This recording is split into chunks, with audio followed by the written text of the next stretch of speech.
essas empresas europeias elas exigiram dos seus fornecedores que também tivessem uma legislação voltada à proteção de dados, né? Então, é uma demanda que veio da Europa, veio dos Estados Unidos para os fornecedores aqui no Brasil, né? E as empresas brasileiras, vendo que precisaria se adequar a essa legislação, a essa GDPR que já existia na Europa e nos Estados Unidos, resolveu-se criar a legislação brasileira, né? Que nada mais é do que a LGPD, que é a Lei Geral de Proteção de Dados, tá? Então, para vocês entenderem de onde veio a LGPD, a LGPD nada mais é do que a GDPR brasileira, tá? É uma legislação que já existia na Europa e aí foi trazida para o Brasil. Aqui no Brasil ela veio através da Lei 13.709, né, que foi publicada no Diário Oficial em agosto de 2018, e ela começou a vigorar a partir de setembro de 2020, tá? Então, em agosto de 2018 saiu no Diário Oficial essa lei, que é a Lei Geral de Proteção de Dados, e começou a vigorar só a partir de setembro de 2020, tá? Então, desde setembro de 2020 já está em vigor a LGPD, tá? A partir de agosto agora do ano de 2021, né, alguns meses atrás, começou as sanções administrativas, tá? Então a lei começou a vigorar lá em setembro do ano passado, mas as sanções administrativas só começaram agora em agosto de 2021, tá? Então esse é o primeiro ponto, quando começou a vigorar a lei e quando começou a vigorar as sanções administrativas. Tá, Alex, entendi. Mas por que essa lei foi criada? A LGPD ela foi criada para dar mais transparência aos titulares, né? A gente está na era da informação e acaba que nessa era da informação se perde muito o controle dos dados, né? Quem está aqui no grupo me fala se já passou ou não passou por isso.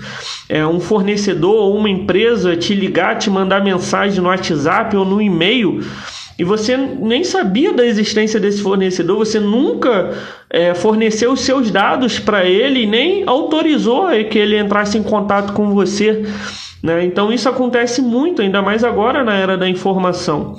Então a LGPD ela vem para tentar brindar isso, né? Para tentar criar um bloqueio entre esse compartilhamento de dados sem o consentimento do titular. Entendeu? Então a gente já tem diversos processos, inclusive de empresas grandes, que forneceram um dado do titular para outro fornecedor parceiro sem autorização, sem o consentimento do titular, né? E acabou que o titular entrou na justiça e ganhou a causa, né?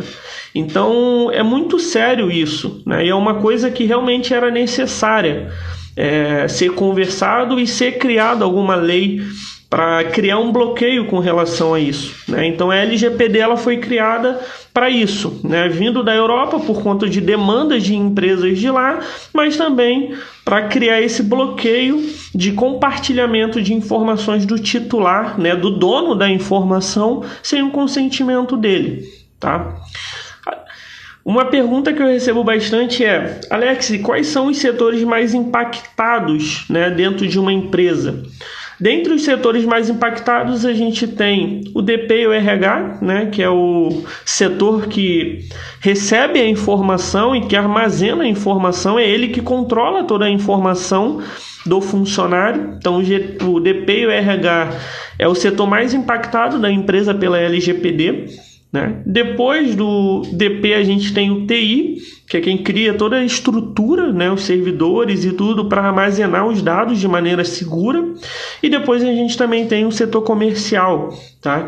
Então esses três setores são os setores mais impactados pela LGPD: DP, RH, TI e depois o setor comercial, ok? Tá, Alex, mas o que é LGPD? Já entendi que é uma lei criada para proteger os dados, mas o que são dados, né? E a LGPD, no seu artigo 5º, inciso 1º, inciso 2º, ela vem definindo o que são dados, né? E ela vem falando que os dados nada mais é do que aquela informação que torna uma pessoa identificada ou identificável, tá? Então, qualquer que seja a informação que torna uma pessoa identificada ou identificável, isso é um dado, tá? E aí a lei vem fazendo distinção em dois tipos de dados: o dado pessoal. O que é o dado pessoal? O que é um exemplo de dado pessoal? A gente tem o nome, a gente tem o endereço, o número de identificação, os identificadores eletrônicos, o número de telefone, os dados de conexão. Tudo isso são dados pessoais. Além desses dados pessoais, a gente também tem os dados pessoais sensíveis. O que são os dados pessoais sensíveis? Os dados pessoais sensíveis são todos aqueles dados que acabam causando algum tipo de discriminação, tá? Como, por exemplo, origem racial ou étnica, opiniões políticas, convicção religiosa ou filosóficas, filiação sindical, dados genéticos, dados biométricos. Então, todas essas informações que podem gerar algum tipo de discriminação é considerada dado pessoal sensível, tá? Então, a gente tem esses dois tipos de dado.